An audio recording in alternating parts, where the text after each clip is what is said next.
and easy, and we use it all day long, those things. And if we did not have those, we would be going back to the 1800s. And how would we do things? How do we do our laundry? How do we go to the bathroom? What do we do to keep from getting sick? How are we going to wash our hands? How are we going to do all these things that we take so for granted that we can do so easily now? So as we get started, let's see.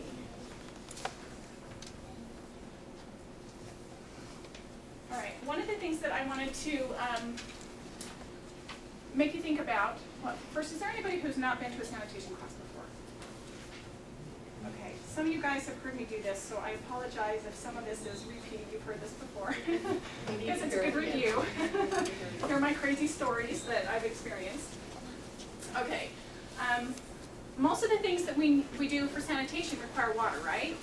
Okay, if we no longer have nice, clean running water coming out of our taps, where is that water going to come from? Your storage for a week or two, right? And then where's it going to come from? Where is your water supply coming from? The Jordan River. The Jordan River is probably where most of us are going to be getting it from. I know that there's some people who have wells in this area. I've got a ditch running along the back side of my house. There's a couple of different sources, but think about it. Every time you need water, if you have to go down the Jordan River, you have to hike down the hill with your buckets, get that water, bring it back. You have to purify it and get it clean before you can use it and all that stuff. So you can see that this is going to be quite a process. Water is going to be a very precious resource, and we're going to have to learn to do all these things using as little bit of water as possible. So, because we just won't have it to waste, because it just means more work for us. So keep that in mind as we talk about these things. Now, did you guys get handouts? As come on in.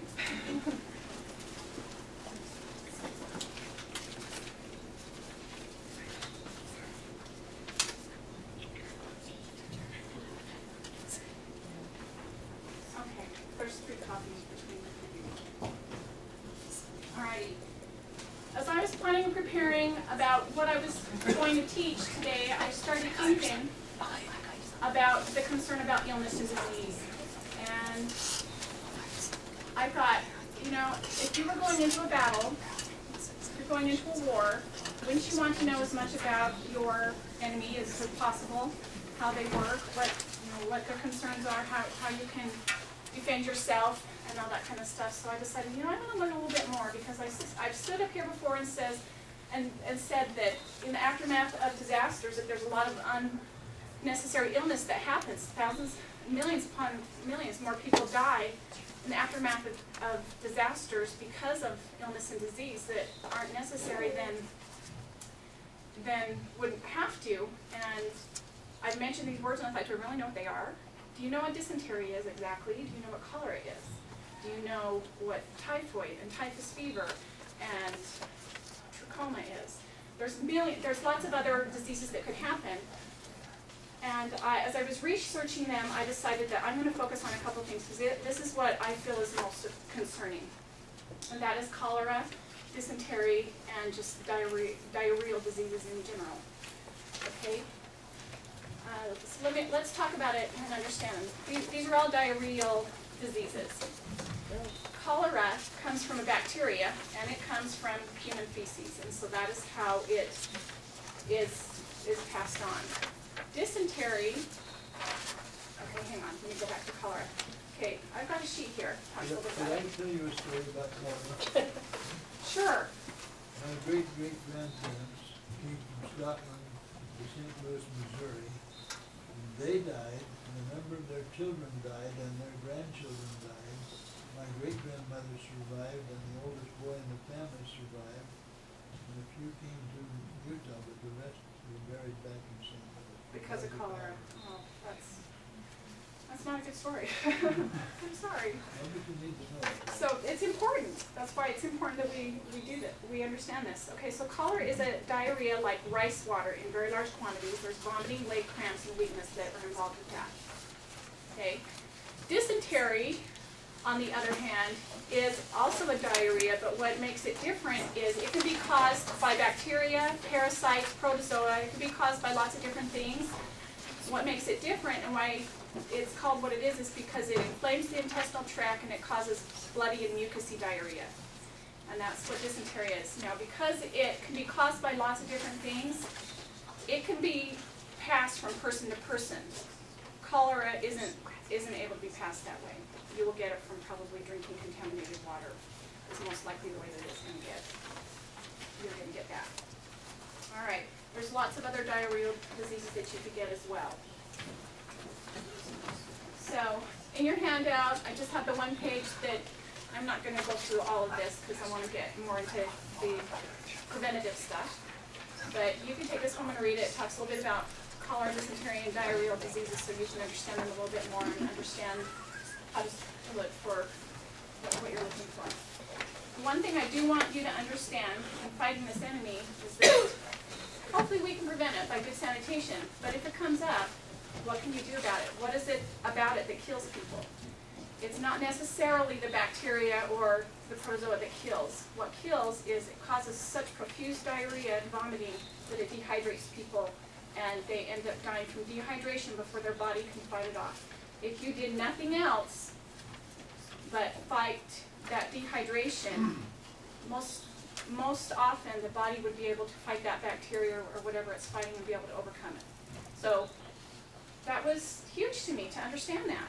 We just need to know how to make sure that the body doesn't get completely dehydrated.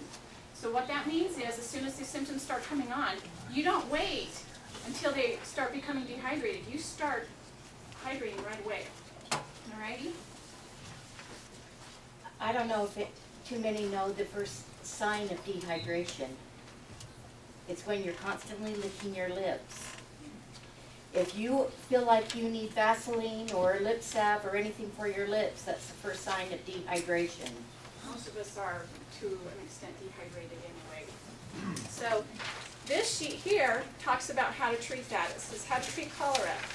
Okay, so if we have the luxury and the opportunity to be able to go to hospital and get intravenous fluids to dehydrate us, that's awesome. But with emergency preparedness, we're trying to figure out how can we take care of ourselves if we don't have any other option. So what you would do is oral rehydration. Downing lots of water isn't going to be enough because when you're dehydrating because of vomiting and diarrhea, you're losing electrolytes too. So this here gives you two different formulas, two ideas of what you can do to get those electrolytes back in you. It's very simple. It's basically water, sugar, and salt. But the sugar and the salt need to be in the proper amounts. And so that's why you want to follow this as closely as possible. I saw several different recipes for this, and they all vary just a little bit. So, but this is pretty close to what you need. Okay, on the back side, there was also another recipe that I was given as well, and some other ideas. Okay, so as far as electrolytes, the most important is sodium and potassium. So the first recipe, it's going to obviously with the salt put the sodium back in. If you can use fruit, add a little bit of fruit juice or a banana to that, then you're going to get your potassium.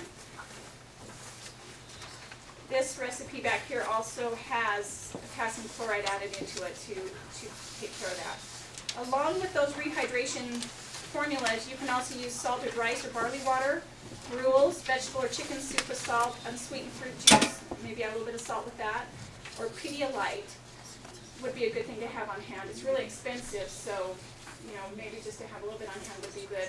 There's also another product out there, from what I understand, and I haven't tried it, but it's called Endura. And it has the electrolytes in the right balance, and I understand that it's pretty good also to have that. And I think it just comes in a powder, so you can just quickly mix that in. All right. Drinks to avoid. Avoid soft drinks, sweetened fruit drinks, sweetened tea or coffee, sports drinks such as Gatorade. Gatorade has way too much sugar. And what happens is drinks with high concentration of sugar, they worsen the diarrhea because they draw water out of the body into the intestinal tract. That's why having the right ratio. You need to have some sugar as you're rehydrating because that helps your body absorb the salts, which you just can't have too much. Alrighty. The other thing is that I wanted to point out as far as that goes is that you want to make sure that you keep feeding them food as well. From everything that I read, that if you'll keep, I know that they're probably not